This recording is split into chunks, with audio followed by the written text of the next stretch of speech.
Hello everyone, welcome back. আমি তন্দ্রা চক্রবর্তী। দেখুন, এখানে একটা কালার এবং কাটিং কারেকশনের ভিডিও দেখাবো।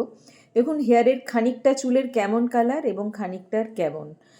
এখানে যাদের হেয়ার কালার সম্বন্ধে এতটুকু নলেজ আছে তারা নিশ্চয়ই বুঝতে পারছেন যে হেয়ার কালারটা ঠিক মতন করা হয়নি, এবং হেয়ারের এই কালারটা আমি খুব সামনে থেকে দেখাচ্ছি। কোথাও কোথাও 9 লেভেল পর্যন্ত লিফট হয়েছে, কোথাও কোথাও একেবারে প্রায় 10 লেভেলের কাছাকাছি লিফট হয়ে গেছে। কতটা ক্যামেরায় বোঝা যাচ্ছে সেটা জানি না। এবং তারপরে কিন্তু কোনো রকম কোটিং আর করা হয়নি।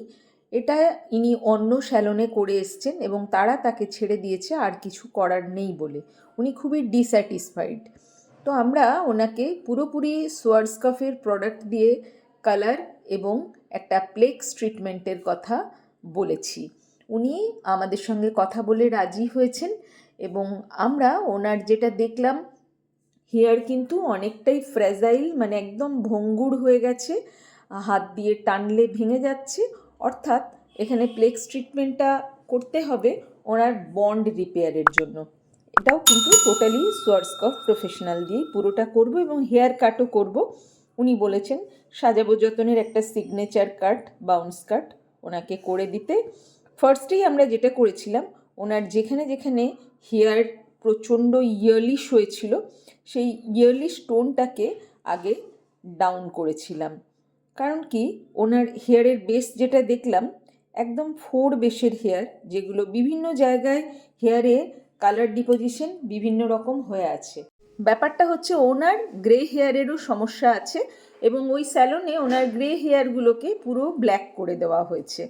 তো আমরা এখন যেটা করছি, আমি যতটা শিখেছি এক্সপার্টদের কাছ থেকে, সেখানকার নলেজ থেকেই আমি এতদিন ধরে যেভাবে কালার করে আসছি সেভাবেই করছি। ওই ডার্ক ব্ল্যাক কালারটাকে প্রিলাইটস করে ওনার বেশ কালারের কাছাকাছি আনার চেষ্টা করছি এবং এটা আমরা কিছুক্ষণ রাখার পর ওয়াশ করছি। ওয়াশ করার পর আমরা দেখব কতটা অ্যাচিভ করতে পেরেছি। ফার্স্ট প্রিলাইটিংয়ে কতটা এলো, প্রিলাইট হয়ে যাওয়ার পর আমরা কাট করব। কাটের পর আমরা যাব আবার অন্য কালার কারেকশনে। তো মোটামুটি আমরা এরকম অ্যাচিভ করতে পেরেছি এবং আমাদের একটা সিগনেচার কাট উনি বলেছেন একটা বাউন্স কাট করে দিতে। আমরা দেখব পরে ওনার মতামত নেব পছন্দ হয়েছে নাকি। উনি টোটাল প্রিভেসি আমাদের মেনটেন করতে বলেছেন এবং আমরা প্রিভেসি মেনটেন করছি। উনি জানাতে চান না এবং আমরাও চাই না কোথায় কি হয়েছে। আমাদের যেটা কাজ কারেকশন করা, আমরা সেই কারেকশনটাই করব। উনি কিন্তু এর থেকেও আরেকটু ডার্ক শেড চাইছেন, তাই আমরা আরও ডার্ক শেডের দিকে যাব এবং একদম শেষে আপনাদের দেখাবো কেমন হলো। কালারিংয়ের পর ওয়েট করার পর আমরা করব প্লেক্স ট্রিটমেন্ট। ভিডিও ভালো লাগলে লাইক কমেন্ট শেয়ার করে আমাদের সঙ্গে থাকবেন। আমাদের page Tandra's makeup designing and beauty salon কাটোয়াতে ফলো করতে পারেন। আমাদের ইনস্টাগ্রাম হ্যান্ডেল টি চক্রবর্তী 1, আমাদের প্রোফাইল সাজাবো যতনে কাটোয়া, আর আমাদের ইউটিউব চ্যানেল তন্দ্রাস সাজাবো যতনে কাটোয়া আপনারা সাবস্ক্রাইব করে বেল বাটন অল করে দেবেন যাতে আমাদের থেকে কোনো ভিডিও মিস না করেন।